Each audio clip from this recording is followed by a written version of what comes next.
புது அரசியல் கட்டமைக்கப்பட வேண்டும். இந்திய சமூகத்தில் இருக்கக்கூடிய கூறுகள் இருக்கிறதல்லவா,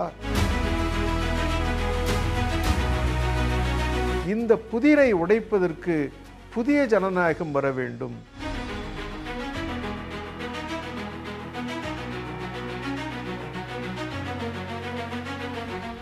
அது என்ன இந்திய புதிர்?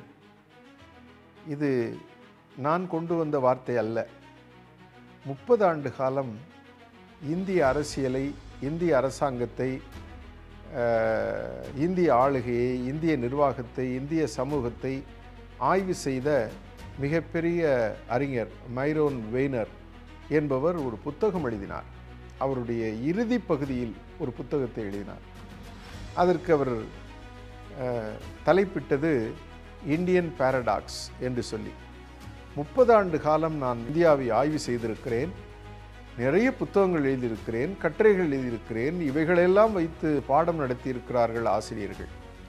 ஆனால் கடைசி பகுதியில் நான் இருக்கின்ற பொழுது எனக்கு ஒன்று புரிந்தது. அதை நான் கூற வேண்டும் என்று நினைத்தேன். என்னவென்று சொன்னால், இந்தியா ஒரு புதிராகவே இருக்கிறது. என்ன புதிராக இருக்கிறது என்று சொன்னால், இந்தியாவிற்கு ஜனநாயகம் ஒத்து வராது. ஜனநாயகம் நடைமுறைப்படுத்த முடியுமா என்று சொன்னால் அது ஒரு கேள்விக்குறிதான். இதை நான் மட்டும் சொல்லவில்லை, ஜான் ஸ்டூவர்ட் மில் நீண்ட காலத்திற்கு முன்பே சொல்லியிருக்கிறார். அதே போல இந்தியா சுதந்திரம் அடைந்த பொழுது பல மேற்கத்திய அறிஞர்கள் கூறினார்கள், இந்திய சமூகத்தில் இருக்கக்கூடிய கூறுகள் இருக்கிறதல்லவா, இந்திய சமூகம் கட்டமைக்கப்பட்ட விதம், இந்திய சமூகத்தில் இருக்கக்கூடிய ஏற்றத்தாழ்வுகள், இந்திய சமூகத்தில் இருக்கக்கூடிய புறக்கணிப்புகள், ஒதுக்குதல், ஒடுக்குதல், இவைகளெல்லாம் ஜனநாயகத்திற்கு முரணானவைகள். இவைகளை சரி செய்யாமல் இந்த நாட்டில் ஜனநாயகம் என்பது மிளிராது. ஆகையினாலேதான் இந்திய ஜனநாயகம் செத்துப்போகும் என்று பலர் எழுதினார்கள். ஒரு காலகட்டம் வரையிலும் நேரு இருப்பதினால், காந்தியின் பெயரால் இவர்களெல்லாம் இந்த நாட்டை ஓட்டுகிறார்கள். ஆனால் இவர்களுக்கு பிறகு இந்தியா என்பதே இருக்குமா என்பது சந்தேகம் என்று புத்தகம் எழுதினார்கள். ஆனால் இந்தியா இருக்கிறது. ஆனால் இன்று வரை இந்தியா ஜனநாயகமாக இருக்கிறது. இது ஒரு புதிராக இருக்கிறது என்று அவர் ஒரு புத்தகத்தில் குறிப்பிட்டார். அது கடைசியாக எழுதிய புத்தகம். அதை அவர் நிறைவு செய்யவில்லை, அவருடைய மாணவர் நிறைவு செய்தார்.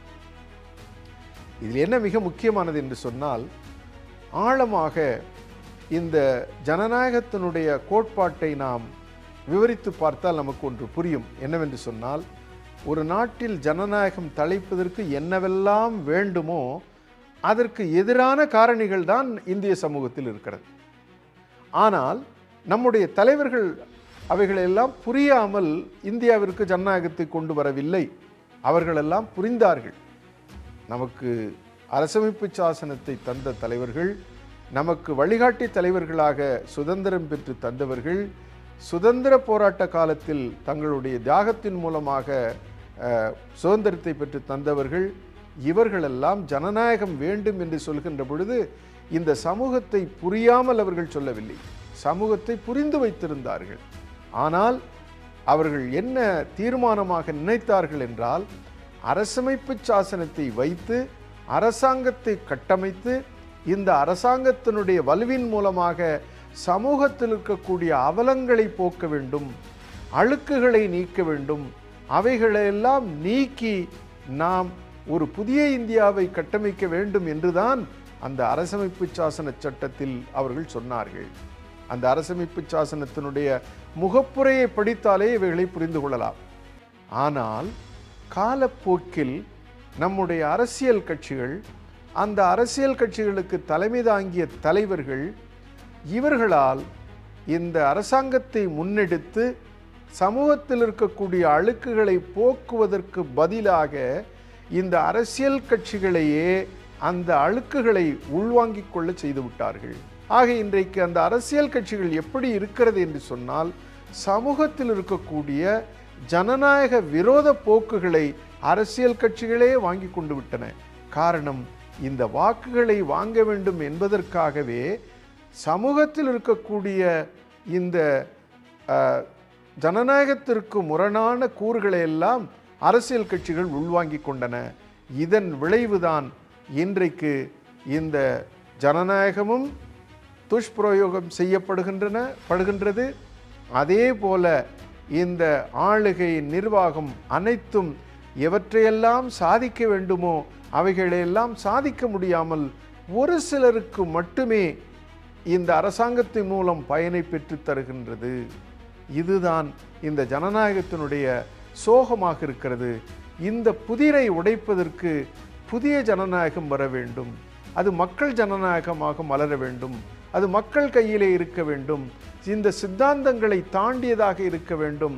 அதற்கு அப்பழுக்கற்ற தலைவராக, மக்கள் கையில் இருக்கக்கூடிய தலைவராக, கட்சி கையை தாண்டி இந்த நாட்டுக்கு தலைவர், இந்த மாநிலத்திற்கு தலைவர், அந்த கிராமத்திற்கு தலைவர், அந்த நகரத்திற்கு தலைவர்.